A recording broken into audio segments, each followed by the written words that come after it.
आदरणीय संचालक महोदय जी, और भाई जैसा परिचय कराया शिक्षक नेता, तो मेरे ख्याल से एक तो नेतागिरी की बात करनी पड़ेगी, राजनीति की भी बात करनी पड़ेगी, लेकिन सबसे पहले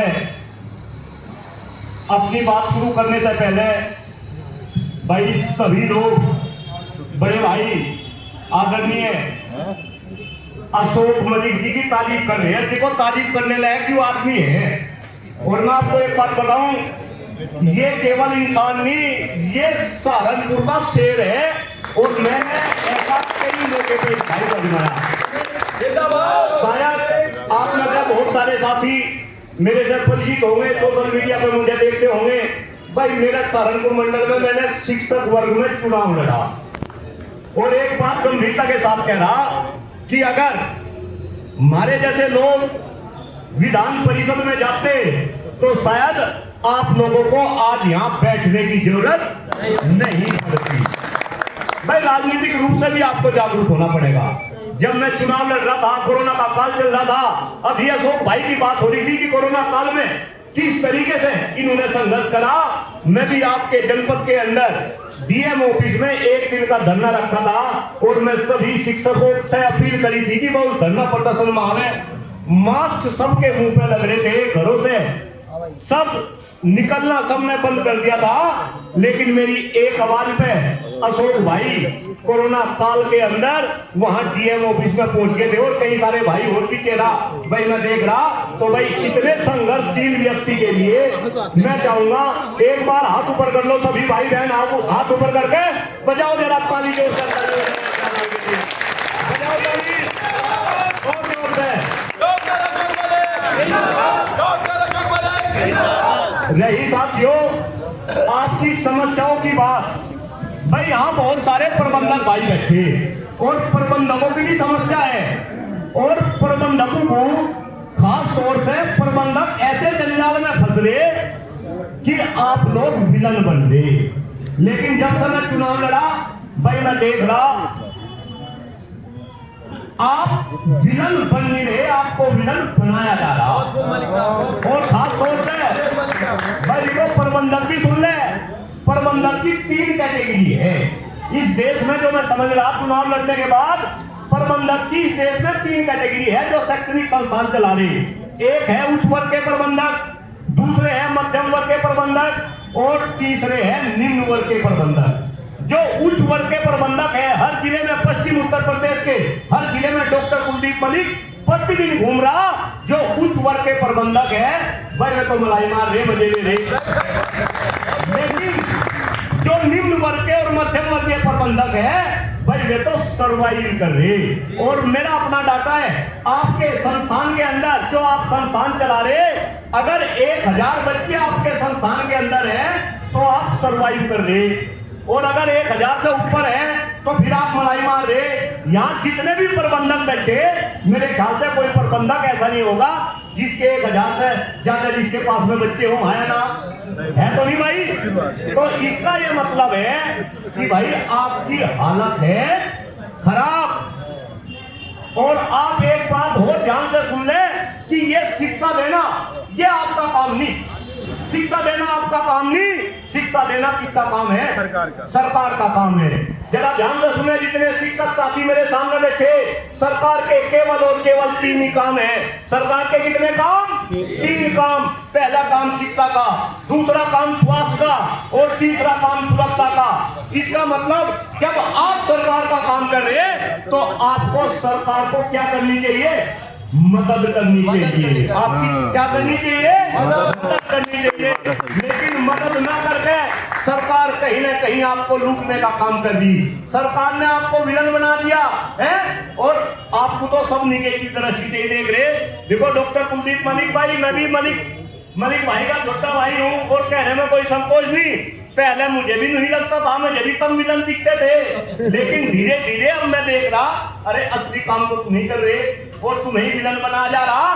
तो कहीं ना कहीं आपको संगठित होने की जरूरत है। और भाइयों बहनों, मैं आपकी जानकारी के लिए बता दूं, भाई मैं तो ITS इंजीनियरिंग कॉलेज में प्रोफेसर हूँ, मेरी धर्मपत्नी डॉक्टर प्रियंका मलिक अमेठी यूनिवर्सिटी में थी, अब गुलबर्गा यूनिवर्सिटी में चली गई। चुनाव से पहले मुझे भी हरा हरा नजर आता था, मेरी भी अच्छी खासी सैलरी थी, लेकिन जब मैं चुनाव लड़ा और चुनाव के बाद जैसे मैं घूम रहा, भाई देखो शिक्षकों के भी हालात खराब है। 5-10 हजार रुपए में इस देश के शिक्षक काम कर रहे, और देश के नेता क्या कह रहे कि हम इस देश को क्या बना देंगे, सोने की चिड़िया बना देंगे, विश्व गुरु बना देंगे, विकसित बना देंगे। और देश के प्रधानमंत्री आदरणीय नरेंद्र मोदी जी ने तो डेडलाइन भी फिक्स कर दी, ये कह रहे कि 2047 तक हम इसे क्या कर देंगे, विकसित कर देंगे, विश्व गुरु बना देंगे। अरे जिस देश में गुरुओं का इतना बुरा हाल हो, जिस देश में गुरुओं को, प्रबंधकों को सामाजिक रूप से, आर्थिक रूप से और राजनीतिक रूप से खत्म करने की साजिश चल रही हो, क्या वो देश कभी भी गुरु बन सकेगा, विकसित बन सकेगा? तो कहीं ना कहीं आपको ये बात समझनी पड़ेगी। और ध्यान रखें, मैं भाई किसी सरकार के खिलाफ नहीं बोल रहा, चूंकि ये राजनीतिक मंच नहीं, लेकिन आप सभी जागरूक लोग हैं, आप ध्यान रखें। अगर ये देश आने वाले समय में विश्व गुरु बनेगा, विकसित बनेगा, हम भी चाहते हैं ये देश विकसित बने, विश्व गुरु बने, लेकिन इसका रास्ता केवल और केवल शिक्षा के गलियारे से होकर गुजरता है। आपको इस शिक्षा के गलियारों को दुरुस्त करना पड़ेगा। आप देखें, जब ये सरकार बनी तो सरकार बनने से पहले इन लोगों की, जनता के अंदर ये डिमांड थी कि जैसे ही हमारी सरकार बनेगी तो हम शिक्षा क्षेत्र में 8% GDP का खर्च करेंगे। कितना?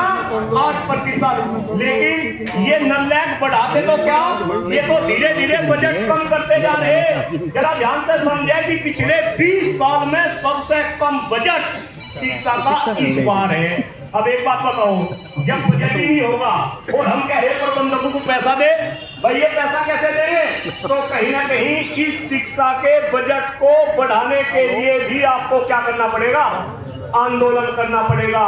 और अभी अशोक भाई ने भी ये बात कही, हिंदू मुस्लिम की बात छोड़ दो, हिंदू मुस्लिम की बात छोड़ दो, ये नेता तुम्हें हिंदू मुस्लिम में उलझाए रखेंगे।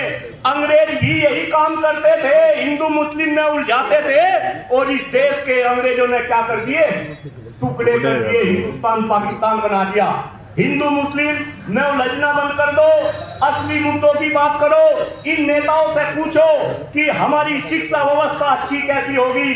प्रबंधकों के हालात जो 95% शिक्षा व्यवस्था को चलाने का काम कर रहे, इन प्रबंधकों के हालात कैसे सुधरेंगे? जरा प्रबंधकों की बात कर रहा भाई, उच्च वर्ग वाले प्रबंधक ना सोचे थारे तो हालात पहले ही सुधर रहे, मैं मध्यम वर्गीय और निम्न वर्गीय प्रबंधकों की बात कर रहा। आपको राजनीतिक रूप से सशक्त होना पड़ेगा।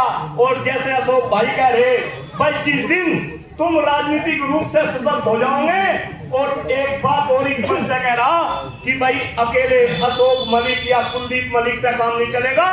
आपको घर घर के अंदर, हर विद्यालय के अंदर, हर ब्लॉक के अंदर आपको अशोक मलिक भाई जैसे क्रांतिकारी भाई बनाने पड़ेंगे।